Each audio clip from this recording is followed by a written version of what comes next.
Hey everybody, so this is, I think, day 12 by my count, since I'm counting from when I stopped work of these strange times. It's also day 10 of our household being on pretty much complete lockdown since our daughter came back from University of Nova Scotia, and we decided it was easier to do 14 days of isolation with her than to isolate her within the house.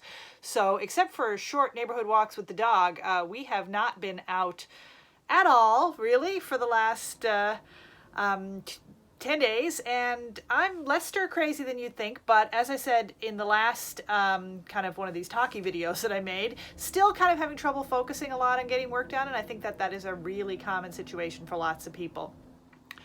I want to talk today about empathy and sad stuff and hard times, which seems appropriate because we just found out this morning that the first reported death of someone with COVID-19 happened in our province here in Newfoundland. I know a lot of you are living in places where that has already happened.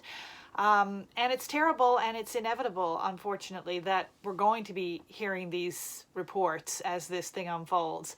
In this case, it wasn't anybody that I knew or even knew, unusually for Newfoundland. I didn't even know someone who knew the person, but I know that they were loved, that they were part of a family and a community, and every loss like that is a tragedy. And of course it hits close to home when you know it's the first in your area, both because of that loss and because you know others will follow. And it got me thinking about, what are the losses that we feel empathy about and those that maybe we should but don't. Sometimes when they feel distant and remote because they're happening in another part of the world. Of course, we're all interested in high-profile people and celebrities. I'll admit to feeling kind of a pang at the news that musician John Prine is in critical condition with COVID-19 because I know how much his music has meant to so many people, and I know that he's a person who, people feel that he's a part of their lives because of his music. And then I thought about another death, not from COVID-19, that affected me deeply today. This was not someone who died today or even whose death I heard of for the first time today. It was the death of Thomas Cromwell, who died on July 28th, 1540. So it's not like I didn't have advance warning. And as I mentioned earlier, I have been reading Hilary Mantel's, rereading the first two books of and then reading the third book of her trilogy about Thomas Cromwell. This is the third book, The Mirror and the Light, that I have just finished reading.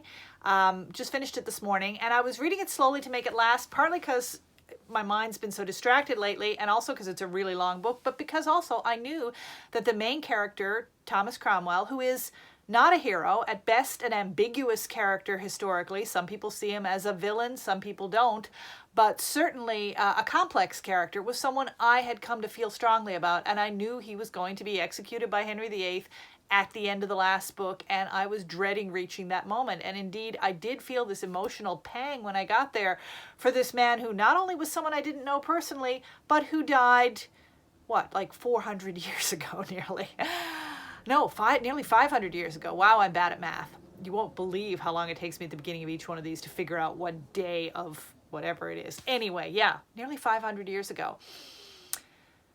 What is it about a book that can do that? And it's not just books, it's good storytelling, whether that's oral storytelling or books or movies or TV series, that ability to pull empathy out of us for either a person who's completely fictional or a real person who we already knew what their fate was and what it was going to be. You read along through a book like The Mirror and the Light and you know what's coming. You know Cromwell's going to die. You knew you knew it all along before you picked up the book. And anyway, he would have been dead for a long time now anyway, even if Henry hadn't had him executed.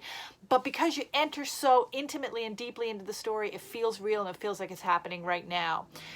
And at a time when so many terrible things are happening right now, I totally get that some people just want light, fluffy, escapist books, and I absolutely empathize with that. But at the same time, I love books that pull empathy out of me, that make me care about people that either I hadn't heard of, or I didn't think I cared about, or whose situation I didn't know about. So I'm going to be making some short videos this week, doing some book recommendations about books that I have read recently that have maybe pulled a little bit of empathy out of me. Don't worry, they won't all be about doom and gloom and terrible things and people dying, and none of them will be about plagues. I do have plague book recommendations, but some people feel this is not the time for that, and I'm okay with it. You can message me privately if you want some good plague book recommendations. Meanwhile, whatever's going on with you and where you live, I hope you are staying safe and well. Take care. Bye-bye.